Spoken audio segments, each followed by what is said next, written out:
1,000 subscribers. Compared to a lot of other channels, this number might not seem that high, but to me, it's massive. Especially considering the fact that the last channel I had, many years ago, never reached more than 37 subs. Honestly, thank you guys so much for all the support, feedback, criticism, and for even just watching my videos. It means a lot. But now that I have reached this milestone, I had to think about some kind of special video I could make to celebrate. I had a few ideas, but nothing that I felt was very different to what I normally upload.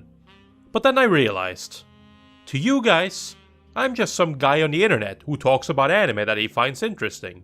And unless you also listen to the podcast, you don't really know much about me, other than maybe what my favorite anime of all time is.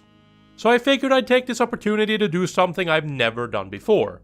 No, it's not a face reveal. I'm gonna tell you guys a story. A story of how I got into anime, and what led to me deciding to make this channel. So, I hope you'll find this at least mildly interesting. Let's start at the beginning. So I'm a 25-year-old man from Norway, who has been into anime for almost 8 years at this point. And if your math is as bad as mine, that means I've been watching anime since 2013. A lot of people got into anime in some way as a kid, probably around primary school age. This kind of holds true for me as well, as I remember waking up early on Saturday mornings to catch the children's programming block on TV, where they would air episodes of the first season of Pokemon, dubbed in Norwegian. So that would be around the late 90s or very early 2000s. This was for a time my only exposure to anime, though I did not know that at the time. To me, it was just another cartoon that I enjoyed watching. As I got older, we would also get cable TV, and I would get access to other shows like Digimon, Jewel Masters, Beyblade, and Yu-Gi-Oh! GX, just to name a few. But still, my exposure to anime was very limited, and I still didn't know that it wasn't Western cartoons. And as I reached teenage years, I started to be more conscious about how those around me would perceive me. I eventually grew out of watching cartoons, and went about life as a normal teen boy who would spend most of his evenings playing video games, playing in a band, and hanging out with friends. I was mostly considered a shy nerd by those who knew me, but that was a label I was fine with. I've pretty much always been a nerd, but it's because I accepted that as part of myself that I was able to make friends, both with people who had similar interests as me, but also with people who I shared other less nerdy interests with, like football or music for example. However, as I entered high school and lost contact with a lot of my old friends, I would eventually gain a new hobby. Let's fast forward to 2013. I was roughly 17 or 18 years old at the time. During this time, I was very much into music, and I had just gotten into electronic dance music, or more specifically, indie EDM. And at the time, there were specifically two artists I was very much into. Those two were none like Joshua, who was more of a nerdcore rapper, and Vila. These two were responsible for getting me clued in on the existence of anime, and due to my own curiosity, I would eventually fall down this hole. So these two would sometimes do some streams where they were just chatting to viewers, and in these streams, I would occasionally hear them talk about something called Cowboy Bebop. Though I never knew what that was, and it didn't interest me to find out at first. That was until Vila dropped the song Space Cowboy with Andrew Huang, which as you can guess, is a Cowboy Bebop fan song. My curiosity was piqued, and I decided to look up this Cowboy Bebop. So I did what most people at the time would, and I typed it into Google, and clicked on the first link that appeared. This took me to some shady-ass pirate site with tons of ads filling up the entire page. But I found what I was looking for. I learned that Cowboy Bebop was a cartoon, but not just any cartoon, a cartoon from Japan, and it was called anime. I figured it was worth giving this show a shot, and so I did. Before I knew it, one show had turned to two, and suddenly I was binging a whole bunch of shows, finishing them the same day I started. I was officially hooked. And of course, since I had started out with such an amazing classic of a 90s series, my taste would obviously be amazing, and I would keep watching amazing classics, such as High School DxD, and High School of the Dead, and Full Metal Alchemist, which I never finished, as well as Higurashi and a whole bunch of other shows. A whole new world had opened up to me, and I was diving in head first. And because I had no one to share this new hobby with, I decided to go to YouTube and see if there were any other people who were into anime. That was how I discovered AniTubers, like Giguk, Glass Reflections, and Holden Reviews, as well as how I learned that there was, although still relatively small at the time, an online community of fans of anime. And over time, I would get more and more engrossed in this online fan community, but more on that later. So 2013 was the year that I officially got into anime, and it was also the year that I first started watching seasonal anime. Fall 2013 to be exact was the first anime season that I followed. Now, I didn't watch a whole lot of shows at the time. I remember watching Kill la Kill, Log Horizon, Beyond the Boundary, and Golden Time weekly, but I don't think I watched anything else besides that. Golden Time was the show from that season that had me hooked to the screen, and I had to catch an episode as soon as it was out. I did, and still do consider it as one of my best romance anime I have ever seen. We can talk about the drama and whatnot, but the romance to me felt really good. Now, if it hadn't been for AniTube, I never would have even known that seasonal anime was a thing. But getting to watch shows subbed fairly soon after releasing on TV in Japan was definitely a new experience, and one I enjoyed quite a lot. As a matter of fact, for the majority of my years watching anime, catching stuff weekly was my preferred way of watching shows. There is something unique about allowing a show to build up in your mind for a week before you get to continue. It makes it feel a bit more rewarding than just going to the next episode straight away. The flip side is also true, in that it can feel even more disappointing though. But anyways, every season that went by from that fall 2013 season, I kept getting more and more into it, picking up a whole bunch of shows. At a point, it got so bad that I was easily watching like 30 plus shows a season, while still trying to catch up on shows that I'd missed out on. You can bet that doing this while trying to keep on top of schoolwork and going out and socializing with others was an impossible task. But now I can look back at it and think of it as such a waste of time. I mean, who needs to talk to other people anyways? But no, keeping up with that many shows at once is honestly not worth it. Most shows coming out in the season just aren't that good, and there is little to no reason to keep up with everything. I know people want to keep up with stuff so that they can be part of the conversation about these shows, but trust me, it is not worth the amount of time it takes out of your schedule every day. It was especially bad for me as well, because at the time, I had a no-drop rule in place. Basically, I refused to drop anything because I was afraid that I would drop it before it got good. So as you can expect, I wasted a lot of time on shows that ended up going nowhere.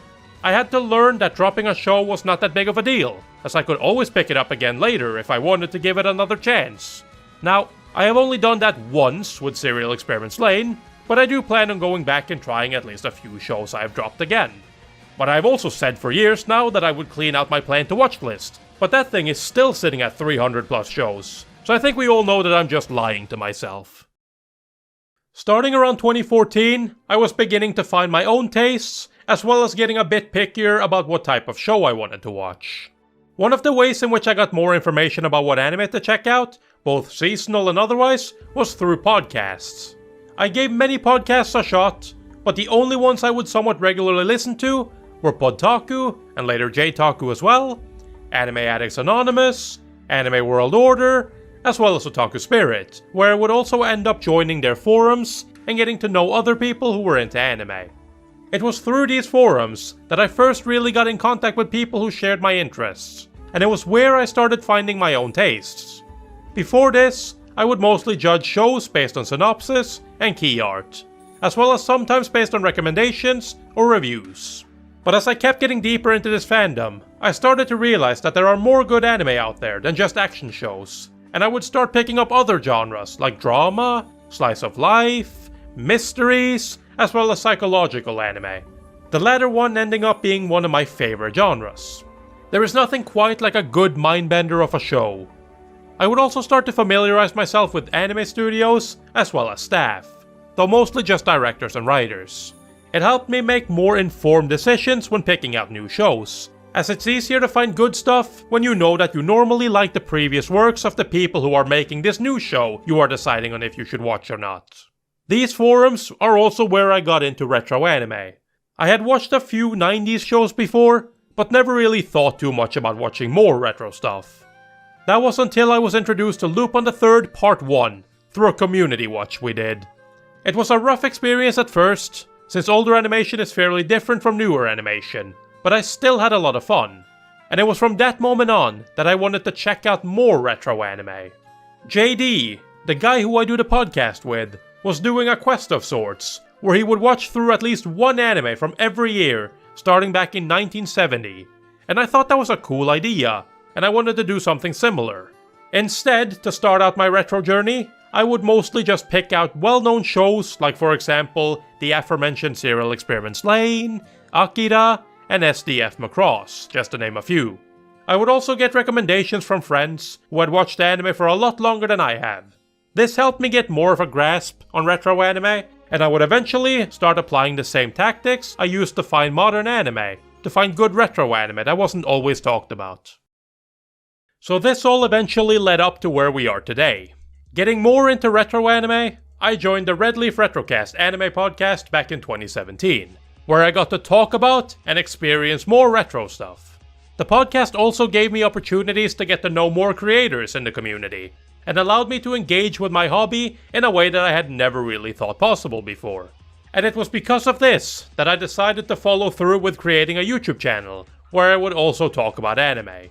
Making YouTube videos was something I had tried to do before when I was a teenager, which was mostly just bad gameplay videos for me, but I ended up quitting, because after doing it for over a year, I still barely got any views, and still had less than 40 subs.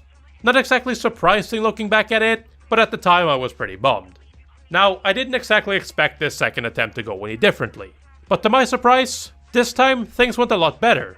I came up with the name of this channel because I really enjoy the anime Hoseki no Kuni, and the name ended up as Anime Top Scholar because of the meme about the character Foss from that show. It's not because I consider myself a scholar of anime, it's just a dumb joke based on a character I relate to. Originally, my plan for this channel was just to talk about whatever anime I felt like, whether they be retro or modern shows. But the retro content seemed to be better received, and it fits my niche a lot better, so I mostly stuck to that.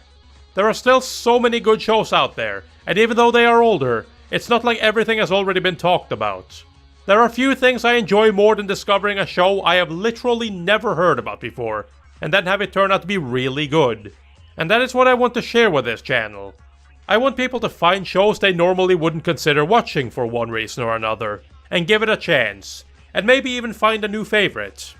Now, that isn't to say that I will not talk about more popular shows, or even more modern shows in the future. If I feel like making a video on something, I will. But I don't want to be forced into a position where I have to watch something, just for the sake of having to make a video on it. At the end of the day, this is still just a hobby to me, and not a job. So where does this leave us for the future? Well, I have no idea. I'm just gonna keep making videos for as long as I enjoy it. And I'll keep watching anime until, Huh? What's this? Anime girls? Streaming on YouTube? I guess I'll have to check it out. I mean, what's the worst that can happen, right? It's not like it's gonna eat into my free time and give me less time to watch anime and make videos or even my normal everyday life. Oh man. Who would have thought that the hole was so deep? And the future of anime was so bright. So yeah, I might have gotten addicted to VTubers within the last year or so. But don't worry, it's not a problem. I can stop whenever I want to. I just don't want to. But yeah, let's be serious for a minute. Going forward, there are a lot more anime I want to talk about. But I also want to try out new ideas, and not just rehashing the same content over and over again. So as I've said many times before, this might mean that videos are gonna take longer to come out from me. I just don't want to make videos for the sake of making videos, but instead, make videos about stuff that really interests me. I also want to learn to edit better, so that I can hopefully improve my videos a lot more. And doing all of that, while at university, and also trying to do both a podcast and a video every 2 weeks, is probably stretching my free time a bit too thin. Not to mention that I also have a lot of shows I need to watch, before I can even begin to make a video on them in the first place. There just isn't enough hours in a day, sadly. But hopefully, this will all be a new positive. I still have a lot of videos I want to make, so I'm definitely not planning on quitting anytime soon. So here's to hopefully at least another 2 years. And maybe even another 1,000 new subscribers. Alright, that was a little bit more about me. How I got into anime, and how I ended up here making these videos. This is definitely something very different from me, but since I just hit 1k subs, I figured I had to do something. So why not? I hope you enjoyed it anyways. If this type of video is not something you're interested in, then just know that this is a one-off thing, and I won't be making more videos about myself. Anyways, I hope you've enjoyed this video. If you did, then don't forget to leave a like, comment, and subscribe for more anime-related content from the Anime Top Scholar. Peace!